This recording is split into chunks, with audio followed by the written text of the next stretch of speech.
Hello everyone, இன்றைக்கி வீடியோவில் Saudi irrigation system பற்றி பார்க்கலாம்.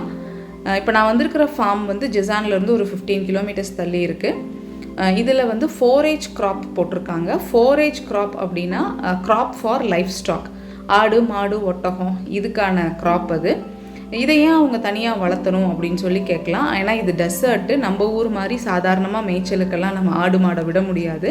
இங்கே வந்து இந்த மாதிரி க்ராப்பை தனியாக வளர்த்து இதைத்தான் வந்து அவங்க போடுவாங்க. இப்போ இதை வளர்த்துறதுக்கே பார்த்திங்கன்னா இந்த மண்ணையே வந்து அவங்க வெளியே இருந்து வாங்கி மண்ணை போட்டு அதுக்கப்புறமா அதுக்கான இரிகேஷனை அவங்க ரெடி பண்ணணும். இப்போ நடுவில் ஒயிட் கலரில் ஒரு பைப் மாதிரி உங்களுக்கு தெரியும், அதுதான் வந்து இரிகேஷன் சிஸ்டம். இந்த இரிகேஷன் சிஸ்டம் பற்றி தான் நம்ம இப்போ இந்த வீடியோவில் டீட்டெயில்டாக பார்க்க போகிறோம். அடுத்த பிரச்சனை இங்கே என்ன அப்படின்னு கேட்டிங்கன்னா கிரவுண்ட் வாட்டர் ரிசோர்ஸஸ். இங்கே வந்து கிரவுண்ட் வாட்டர் ரிசோர்ஸ் அதிகமாக இருக்காது, ஏன்னா இது வந்து ஆயில் ரிஃபைனரி பண்ணுறதுக்கான ஏரியா. ஸோ கவர்மெண்ட் வந்து under water lakh, under water river இதை ஐடென்டிஃபை பண்ணி சொல்லுவாங்க. அது எந்த இடத்துல இருக்கோ அங்கே மட்டும்தான் நம்மளால் இந்த இரிகேஷனை பண்ண முடியும். ஓகே, இப்போ வந்து இன்னொரு ஃபீல்டு நான் உங்களுக்கு காட்டுறேன். அந்த ஃபீல்டில் வந்து இந்த இரிகேஷன் பக்கமாகவே போட்டு வச்சுருப்பாங்க. அந்த ஃபீல்டும் வந்து இங்கேருந்து கொஞ்சம் தூரத்தில் தள்ளி தான் இருந்தது. அந்த ஃபீல்டில் தண்ணி போயிட்டு இருந்தது. இப்போ அதனால் நான் உங்களுக்கு அந்த ஃபீல்டை காட்டுறேன்.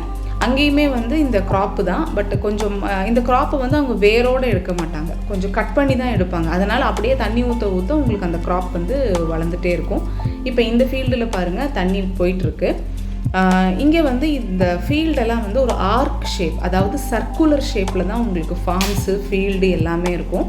அப்போ என்ன ஆகும்னு கேட்டிங்கன்னா இந்த சிஸ்டத்துக்கு பேர் வந்து சென்டர் பைவட் இரிகேஷன். அப்போ இதை வந்து சென்டர் ஆஃப் ஃபார்மில் வந்து ஃபிக்ஸ் பண்ணிவிட்டு அப்படியே இந்த கார்னர் வரைக்கும் கொண்டு வந்திருப்பாங்க. பாருங்கள், இந்த வீல் லைட்டாக மூவ் ஆகும். ஓகே, இந்த பிளாக் கலர் லைனில் தான் தண்ணி வந்துட்டுருக்கும். இந்த நடுவில் ஸ்ப்ரிங்க்லர் வச்சுருப்பாங்க. அந்த ஸ்ப்ரிங்க்லரில் வந்து அப்படியே தண்ணி தெளித்த மாதிரி உங்களுக்கு போயிட்டுருக்கும். அப்போ இப்போ பாருங்கள், ஃபீல்டோட சென்டரில் ஃபிக்ஸ் பண்ணி நம்ம காம்பஸில் ஒரு ரவுண்டு போட்டால் எப்படி இருக்கும் அந்த மாதிரி தான். அந்த மாதிரி இந்த இரிகேஷன் சிஸ்டமை வந்து சென்டரில் ஃபிக்ஸ் பண்ணி அப்படியே ரவுண்ட் அடித்து வந்தது அப்படின்னா உங்களுக்கு கம்ப்ளீட் ஃபார்முமே வந்து தண்ணியை விட்ட மாதிரி ஆகிடும். இதுக்கு பேர் தான் வந்து சென்டர் பைவட் இரிகேஷன். அந்த நடுவில் இருக்கிற அந்த சிஸ்டம்க்கு பேர் சர்க்குலர் ஸ்ப்ரிங்க்லர் சிஸ்டம் அப்படின்னு சொல்கிறாங்க.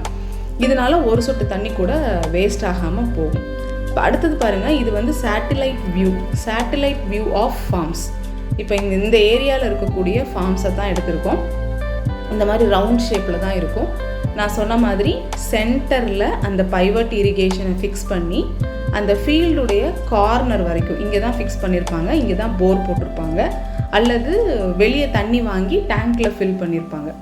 அப்போ இதை இந்த ஃபீல்டுடைய ஒரு எண்டு வரைக்கும் கொண்டு வந்துட்டு இதில் நடுவுலலாம் வீல்ஸ், அந்த ஒரு பாத்துலேயும் பார்த்தீங்கன்னா வீல்ஸ் மூவ் ஆகிறதுக்கான பாத் இப்போ இங்கே தான் ஃபிக்ஸ் ஆகிருக்கும். இப்போ இதை இவங்க மிஷினை ஆன் பண்ணாங்க அப்படின்னா இதை இப்படியே சுற்றும் கம்ப்ளீட்டாக. அந்த ஃபார்மை வந்து கம்ப்ளீட்டாக ஒரு சுற்றி வந்துடும்.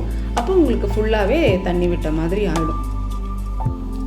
இப்போ இங்கேயும் அப்படி தான், இங்கே இருக்கிற எல்லா ஃபார்ம்ஸ்லேயுமே இப்படி தான். ஏன்னா இந்த அண்டர் கிரவுண்டு ரிவர் வந்து இந்த ஏரியாவில் இருக்குதுன்னு சொல்கிறதுனால அவங்க இந்த ஏரியா பூரா கவர் பண்ணி ரவுண்டாக பார்க் போட்டிருக்காங்க.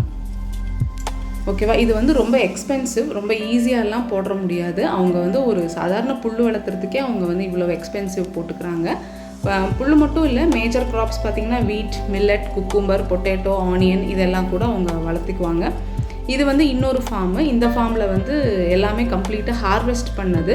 நான் சொன்ன மாதிரி அவங்க வேரோட பிடுங்காமல் ஹாஃபாக கட் பண்ணதுனால ஜஸ்ட்டு தண்ணி மட்டும் போட்டால் போதும், எகெயின் வர மாதிரி இருக்கும். தண்ணி எவ்வளோ அத்தியாவசியமானது அப்படிங்கிறது நம்மளால் இப்போது ஃபீல் பண்ண முடியுது. ஏன்னா வந்து எத்தனை எக்ஸ்பென்சிவாக இருந்தாலும் பரவாயில்லன்னு அவங்க இந்த சிஸ்டமை போட்டிருக்காங்க. பட் நம்ம ஊரில் அப்படி இல்லை, நமக்கு ஏகப்பட்ட ரிசோர்ஸஸ் இருக்குது. அதனால் இனிமேல் தண்ணியை கொஞ்சம் பார்த்து செலவு பண்ணுங்கள். இந்த இன்ஃபர்மேஷன் உங்களுக்கு பிடிச்சிருந்தா வீடியோவை லைக் பண்ணுங்கள், ஷேர் பண்ணுங்கள், மறக்காமல் சப்ஸ்கிரைப் பண்ணுங்கள். தேங்க்யூ.